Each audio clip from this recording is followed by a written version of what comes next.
Hey everyone, so today I'll be going over some of my initial Go Battle League Ultra League matches. I'll be using Zangoose with a combination of multiple Pokemon, so I'll attach all their different movesets in the pinned comment below just so that you can take a look at them and kind of what moves I used. I've gotten a lot of comments on my previous videos on like what are the IVs of some Pokemon I use, and to be honest, for the most part, most of my strategies are not IV dependent, and if they are, I will let you know. For this specific video, that is the case. So for Zangoose, you want 100% or close to 100% IVs as possible because it doesn't actually max out at 2500. And I've had mine for quite a while too, so I was able to make it my best buddy to give it an extra CP boost, and it's level 41 at 100% IVs. Shiftry is another one of those Pokemon that I'll be using in the video that you want to have as close to 100% as possible just because it also does not max out at 2500. Mine is 100% and it is not best buddied, but definitely a great contender to be best buddied. This video will just cover a bunch of different battles and different ways you can use Zangoose. It's definitely a Pokemon that's less straightforward than others, and so I'll talk a little bit through the strategies on that and why I decided to run with it.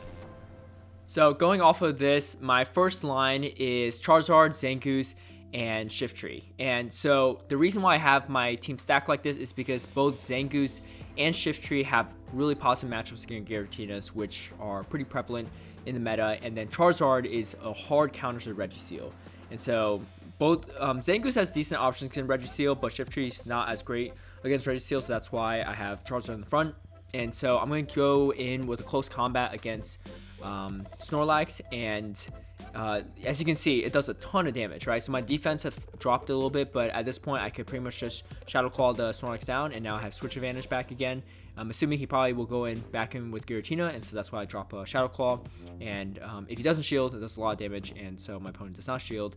And then now I still have Shiftry in the back, and so most opponents probably think that the counters are over by then, and then I go straight into with Charizard. So if you saw it quickly, my moveset on Shiftry is actually incorrect, so that should be Foul Play instead of Hurricane, and I correct it later. The reason why it had Hurricane on it is because I was TMing it for one of the Silph Cups, and I accidentally TM'd my Ultra League Shiftry instead of my Great League one. So do not use Hurricane on Shiftry for Ultra League. It's not a terrible move, but you'll want Foul Play, especially for Giratinas. And then we get taken out right there, yeah, so use Hurricane here. Usually that should be Foul Play, but Hurricane will do the trick right there as well. So as you can see, pretty solid lineup, especially when countering Giratinas. Again, even when I'm losing the lead. And so this is a tricky situation because Giratina with Dragon Breath is much harder to deal with. The reason why Zangoose and Shiftry work so well as Giratina counters is because they have Dark and Normal typing that can resist what do you call it, Shadow Claw damage. But with Dragon Breath, it's both of those. That move is unresisted on both Pokemon, and so that therefore it's not going to be doing as much. It's going to do a lot more damage. As you can see right there, Zangoose hits really hard with close combat. And the good thing about Snorlax is that because Snorlax is doing ghost damage, the normal type is going to resist that as well. So it actually is going to be a pretty positive situation there. And it's not going to take that much damage even when it's debuffed like close combat. So you can still get away with taking damage even if the Snorlax shields the first close combat. So going in right here, as you can see in my previous videos, I kind of explained too, Shiftry is a great counter to Giratina. Even though this is Dragon Breath, Shiftry just does so much damage, and it charges Foul Play so quickly. And then so right here, I'm in a Charizard mirror match. Not ideal, but I was able to drop a Leaf Blade, which definitely softened up this Charizard a bit. And then from here, I could just pretty much fast move down the Charizard. Alright, so going into this next matchup, I'm losing the lead again, so I'm able to switch quickly to Shiftry. And then here, you would think that Poliwrath is a good counter to Zangoose. And so even if it baited me with an Ice Punch, I was still going to shield. And so if you watch this close combat, it's actually going to do quite a bit of damage. So I'm going to drop another one. The defense drops, but the attack stays the same. So that's why the move is still really strong. And like a lot of Pokemon in Ultra League, a lot of them don't do a lot of fast move damage. So Mudshots do very minimal damage to Zangoose. And then my opponent kind of makes an error here thinking that they can get to another charge move in time, but Zangoose charges up really quickly with Shadow Claw, and then Night Slash is actually very easy to get to. So I was able to win that switch advantage, and even though I'm going to be one shot from this Dragon Claw, now I have Shiftry with no shields.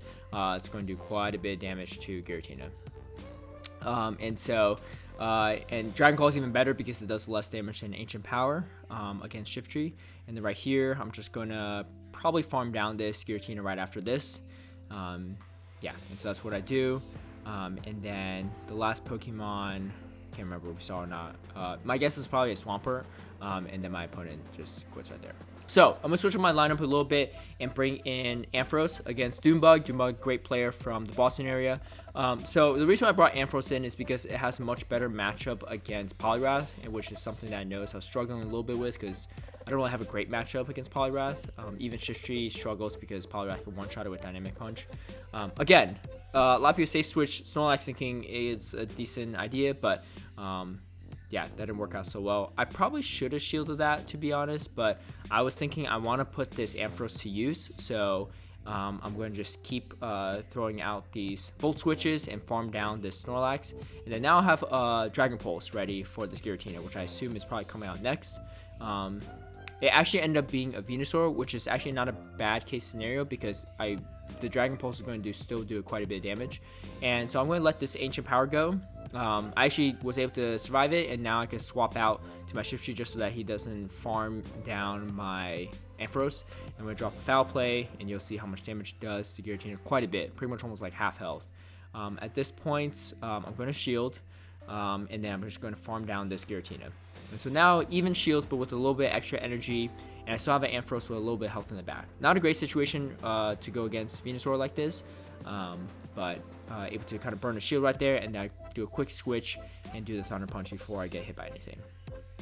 I later realized that Ampharos is probably not the best counter just because it really struggles against Swampert and stuff, so I swapped out and decided to use Muck, right? And the reason why I'm bringing all these different leads in the beginning, and the main reason is really because my team really struggles against Charmers. Zangoose does terrible against Charmers. It has no moves really that Charmers don't resist, and Shiftry as well. Shiftry does okay. It could do some damage. It doesn't do okay. It still loses Charmers, but it can damage Clefable, and what's the other Charmer? I don't know. I guess Gardevoir. But anyway, but Leaf Blade doesn't do anything to Togekiss, so it pretty much gets walled off by that as well. And so both Zangoose and Shiftry are really weak to Charmers, so having them both in my line makes it very tricky. So that's why I brought kind of a hard Charm counter in Muck in the front. That's pretty much what the purpose of Charizard and Ampharos served earlier as well, because they both, for the most part, can beat Charmers. Ampharos kind of just has to rely on some neutral damage versus Charizard resists Charm damage. And then right here, I'm going to shield because Dynamic Punch is going to one-shot me. Ice Punch is still going to do quite a bit of damage. And then opponent does a really great switch and catches the Leaf Blade. But at the same time, too, not a great situation because, I mean, Shiftry is a pretty hard counter to Giratina. And so I'm not going to have to shield anything right here. And then, luckily, it was Dragon Claw as well. I'm going to farm a little bit more, get off a Leaf Blade. And if my opponent shields, great. If not, I can farm it down. They were able to get off another Dragon Claw. I'm going to take it out with Fast Move. And the reason why I don't shield is because, like I said, a lot of them Pokemon in Ultra League don't do a lot of hard-hitting fast damage. So, like Mud Shot from Poliwrath, Lock On from Registeel. I'm trying to think of some others. Mud Shot from Swampert, Snarl from Alolan Muck and Shiftry. So, a lot of times you could really just play the matchup with very little health and still do decent. So, to address my Charm issue, I decided to go in with Charizard and Lapras.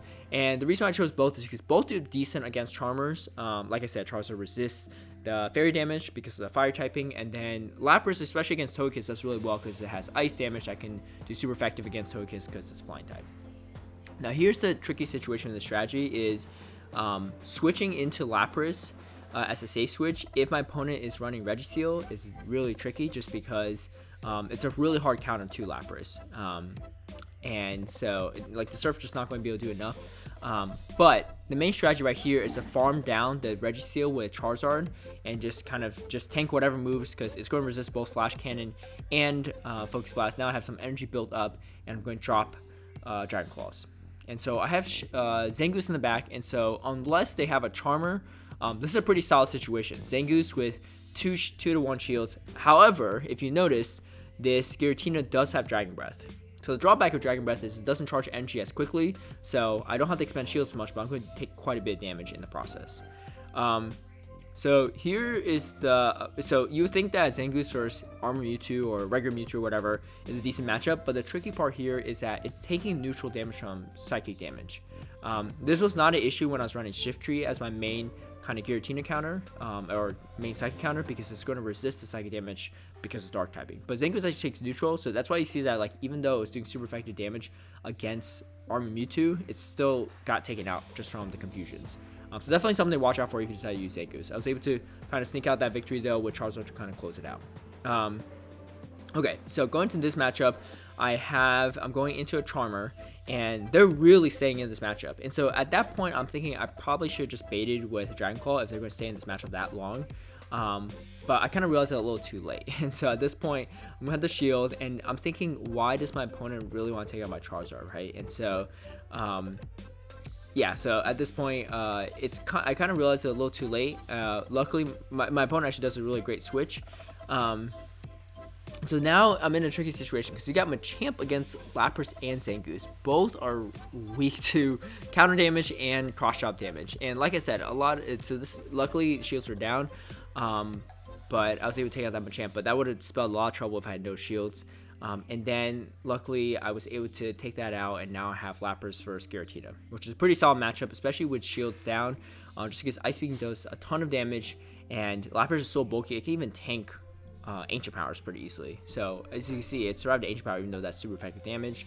Giratina without stab damage on Ancient Power definitely is a factor there as well, and so Lapras is able to take out the Giratina, but definitely something to worry about, especially with the Charmer still in the back. And also Machamp of all things too. That's actually a very hard counter to my team. Okay, so Gyarados is also kind of a tricky one just because I don't have a direct counter really. I had to rely on Lapras to do neutral damage, and again, now I'm stuck in the same situation as I was in before with Registeel to kind of take out my Lapras. Again, as a hard counter, it's going to do quite a bit of damage, and it's really not worth shielding. The only way you can really win this matchup is if your opponent throws Flash Cannons instead. At that point, you can actually outpace it with Surfs, and then once you shield one Flash Cannon, you can really flip that matchup. But it's not really worth it because I want to bring the Charizard in, and then my opponent brings in Gyarados again, and then at this point, I'm going to try to hit it with a Dragon Claw, and even though I kind of want it as a counter to Registeel is so low that I know that Zangoose with just a Shadow Claw can take it out, and so that's kind of what I'm relying on. And then at this point, I'm going to let it take out my Charizard, and I'm going to use Zangoose, or I do a quick switch and use Zangoose to kind of just like Shadow Claw it down. And from here, Giratina Origin. Pretty solid matchup. It's going to resist all the moves from Giratina Origin, Shadow Claw, Ominous Wind, Shadow Ball. The only option is if they run Dragon Pulse, which is unlikely because most don't. So I'm not going to shield this. It's probably going to be Shadow Ball. And as you can see, Shadow Ball is a hard-hitting move, and even then it only did like about a quarter of Zangoose's health. So I'm going to shield this. I had a feel it's probably going to be Ominous Wind, but either way, I felt okay because I could just farm it down at this point. Even though this Reggie has a shield left, I could get to the close combat and then take out the Registeel. I knew it was on kind of neutral energy based off of the last matchup too. So I believe this is a matchup I end up losing, and I like to show you all though why that's the case. And so right here, Alolan Muck, don't really have a great counter to it. Lapras might be my best one just because it's bulky and it can kind of outpace it. So that's kind of what I do right here. And I was able to draw a shield at least. And so Lucario, also very hard counter to my team. Like I said, not a lot of Pokemon in Ultra League have hard hitting fast moves. But for the ones that do, like Lucario and Machamp, when they're unchecked, they could do quite a bit of damage if you have them against Pokemon that they're really effective against. Luckily, Lucario's on the Glacier side. And then now I'm going to use my Charizard. And I believe I shield just because I was scared it was going to be like a Shadow Ball or something else. Or Sphere or something. And then I'm going to let this, I shield the Dark Pulse and go in with the Blast Burn. And then I believe my opponent shields, or doesn't shield. And then they bring in Togekiss. So as I said, Zangoose can't do anything against Togekiss, right? Look at this. Close combat is resisted, so is Night Slash, but close combat just does a little more damage. Pretty much at this point, I'm just trying to lose a little bit faster because there's no way I could beat that. But I want you all to understand that though, because if you play Zangoose, you should know that in that Charm matchup, there's really no way out of it. Going against King right here, I decided to switch my lineup again into Escavalier and Swampert.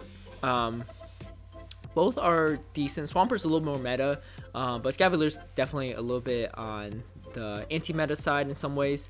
There's not a lot of people that run Charizard, and it's really mainly double weak to fire, so that's kind of what I was hoping is it has a decent matchup in general against most things. Again, this Gyarados actually is kind of tricky to deal with, just because I don't have a lot of options there. So I'm going to hope that King shields right there, and he does, because if it's cold combat, I mean, it's a good idea for him to shield. And then right here, I am going to go in with, and he had close combat too, which would pretty much one-shot the Escavalier. But I'm going to go in with the Aerial Ace, and then I go in for a quick switch against his Alolan Muck. Unfortunately, it looked like, I don't know if he was lagging or I couldn't see his fast moving animation. Unfortunately, there might have been a little lag there, so it's kind of unfortunate. But this is a tough matchup for Alolan Muck to handle, and his shields are all down too. So either way, I don't think it would make a difference. But as you can see, this matchup, this lineup is a little different, but the Swampert definitely covers some areas that I was previously weak to as well. And it does decent against Charmers. Escavalier actually isn't the best. The main reason is because if this counter damage is resisted, and it doesn't really have any moves that do super effective damage against Charmers. It does resist the charm damage, but it's a little bit on the Glacier side as well. As you can see, look at this. This Togekiss is almost taking out Escavalier, even though it's steel typing and is resisting the charm damage. So, just putting that in perspective, and we're on match shields right now, Togekiss can still take out Escavalier. I had a little lag right there, but even then, this is a lot closer matchup than I would have predicted, right? Like I said, Zangoose is not great against Togekiss, so I'm going to have to use Swampert. You don't have to shield anything for Togekiss unless it's running Dazzling Gleam for some reason, but both Flamethrower and H Power will be resisted by Swampert. So that's definitely one of the good parts about using Swampert. Opponent has Swampert too, so Swampert is kind of tricky for Zangoose to take out. It can definitely take it out if it's using close combat, but it's got to land one. Okay, so I'm going to shield right here and then draw Hydro Cannon. I know it could tank one Hydro Cannon and be okay. And then now my opponent goes in with Registeel. So no point in, bluffing at this point. I'm going to go straight for the close combat. As you see, it does quite a bit of damage. And then my opponent lands Flash Cannon. Even though I went for Nightshade, like, it was still going to probably one-shot me with Flash Cannon, so there's no reason to go for Nightshade or Night Slash.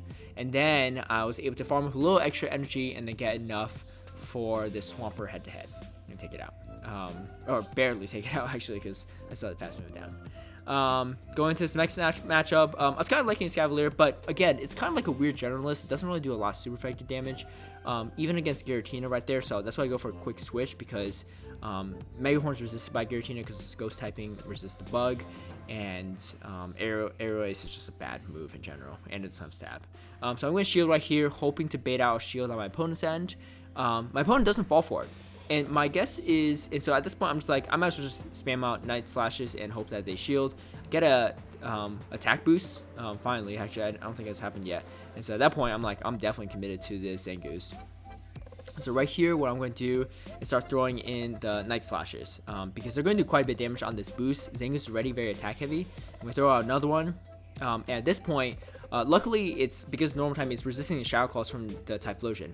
And this is actually not a bad scenario. And you're thinking, okay, it's probably going to be Soul Reading, it's going to one-shot it. But the good news is now this Typhlosion is on neutral energy and can't get to another charge move in time, right? And so this means that now I could throw out this Night Slash against Giratina, and I can get another one out too, which is really great. And then this puts me in a pretty good spot. And then, yeah, my opponent's very low at this point. Even if it's a Shadow Ball, I'm going to be able to survive it and then just counter it down, or actually use Aerial Ace to take it out. Yeah, so, usually you shouldn't switch out when you have a boost like that, but that was my only way of keeping my Zangoose alive to do some more damage later on. So that's kind of the play. So how do I deal with the Charizard, right? Because that's a really tricky situation for my team. I can't switch Swampert, because I switch Swampert, they bring their Swampert counter, right? So I had to switch Zangoose. At this point, my opponent didn't shield the first Night Slash. I'm thinking they probably don't expect a close combat to come out that fast, or they don't know Zangoose movesets that well, right? Because after the first Night Slash, they're thinking, oh, okay, that's not going to do that much damage. I can take another one. But now I was able to win switch advantage, pretty solid right there. And then now I'm going to throw in another close combat. So either I burn a shield, and I was able to, or they get one shot. And so that's what I was able to do. And that worked out in my favor for sure. But the reason why I didn't go for a bait right there is because I still have Escavalier. And so Escavalier has a really solid matchup against Shift Tree. And so I want to at least be on even shields. At this point, though, I'm in a really good spot because now my Swampert has a great matchup against Charizard. And pretty much my Escavalier didn't have to do anything this entire match, which is... really speaks to the power of how much Zangoose can really turn the tides if you land the right moves in time or you really get things going. So going against Valor Ash here, great player. Most of you probably know already. So I really want to show you this example of what happens against Giratina when there's a boost, right? Like I said, Zangoose is a great Giratina counter and everything. Gets a boost right out in the first match, right? And at this point, even though I'm resisting Shadow Claws, and because this Shadow Claw is not even Dragon Breath, look how little damage that Night Slash does, right? This is how strong a boosted Giratina is. It literally is taking super effect damage from Zangoose with a very heavy attack weighted Mon, and it's doing super effect damage from Shadow Claws, and it's still tanking him really well, right? And this is going to do a ton of damage. Yeah, low battery. That probably wouldn't have mattered. I was still able to get to another Night Slash. But yeah, look at this. I mean, luckily he, smartly decides to double shield right there to commit the shields. At this point, I'm gonna try to do whatever I can, but even this Aerial Ace is not going to do that much damage, and I think I was able to finally take it out here, maybe. Not even, still not, can't take this Giratina out. Taking out two of my Mons, one that has both of them resist them damage from Giratina with the Steel typing from Escavalier, and then the normal typing from Zangoose, but still uphill battle. And then Swampert versus Swampert in the mirror. I'm low on health, and he just really needs like one Hydro Can to really take me out, or maybe a second one, but he could get to it in time. And then there you go. So I didn't even see the third Mon. So what to do if you wanted to boost the Giratina, especially on the first matchup? It's just, you just might not be able to win it. So just give you a heads up on that, but that's kind of the reality. I just want to show you kind of how much of a disparity there really is there. So I switch things up a little bit. I go with Snorlax, Zangoose, and Gengar. This might look like an overcorrection to countering Giratina, but I just wanted to give it a shot and just see how it goes. I've actually enjoyed using Gengar in the past, even though it's super, super glossy. Its hardest counters are really Alolan Muck for the most part. In Ultra League, everything else is going to take quite a bit of damage from it, either neutral or super effective. Giratina does quite a bit of damage to it, but also takes a lot of damage. So, but anyway, so I quickly switched to Gengar right there. I usually use Gengar as a safe switch because, especially with a little bit energy advantage right there, you can do quite a bit. And at this point, I'm going to farm down my opponent, and now I have Zangoose with a lot of energy. And then Giratina, it's not going to be a great matchup for this. So I'm going to just dish out the Night Slashes right here. My opponent really doesn't have any choice at this point. It's the last Pokemon, and Zangoose trying to close it out, and I get an attack boost too. So not a great situation for my opponent. What they don't know is I have a Snorlax in the pack too, which is like really hard counter to Giratina. So as you can see, once Snorlax comes in, game over. So to really show you how strong Zangoose is, and Gengar in comparison, they're both really glassy, but they're pretty much able to 2v3 that entire team, which is pretty wild to just think about. Right here, I like to lead Zangoose in this situation because if I drop a close combat and they shield it or they don't shield it, either way, I can swap out and get rid of the defensive debuff. So that's what I do right here. At this point, I'm going to shield this move because I know lock-on damage is not going to add up even with the debuff. And I try to farm a little bit, but I don't want to risk it too much. So I'm going to go with a Shadow Claw right there. And then now I'm going to drop close combat. Like I said, if it doesn't work out, it's all good. I can still safe swap. And so that's what I do right here. And then now the debuffs are removed off the Zangoose. And then I'm able to use Snorlax right here to soften up this Swampert. And so I'm going to try to take it out right here. So actually what I do right here is I purposely don't use that Bison. You see that how that Bison was ready? What I'm doing right here is I'm purposely losing this matchup so that way I can get a few Shadow Claws damage ahead of time on this Gengar, knowing that whatever comes out next is probably going to take a lot of damage. And luckily it was Giratina, but even if it wasn't, like a Registeel or something, it's still going to do a ton of damage, right? And so if I didn't farm that, I probably wouldn't have been able to get to that Shadow Ball in time, because my opponent wouldn't be able to farm down my Snorlax first. Going against CCO, good friend of mine, and I decided to swap in Charizard into the Snorlax slot. And the main reason is because I didn't really find Snorlax super useful for the most part. I just wasn't able to really use it a ton in my matchups, and it was just seemed really overkill for the purposes of taking out Giratinas and stuff. So he's running double Steel right here, so Melmetal and Registeel, and I'm not going to shield this from Registeel, just like I said. Charizard is a really great counter to it.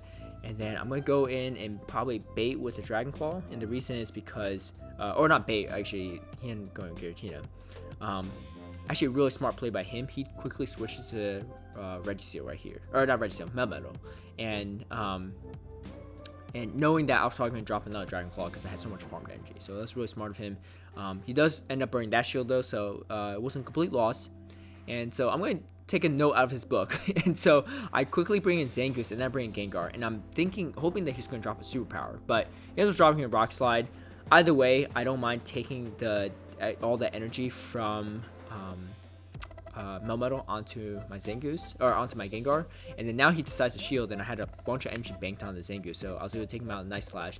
And now we're in a good spot because I have Zangoose against Giratina and a shield advantage. I don't know why I didn't shield that. I guess, the reason why I didn't shield that is because I was worried that in case he got a boost, because I knew I could survive any charge move he throws at me. So in case he got a boost, his next charge move could do way more damage, and I knew I could resist the Dragon Claw damage in time, so I was going to save that shield for later. Zangoose is definitely a very hard Pokemon to have ready for Ultra League because you need 100% one, and not everyone has that.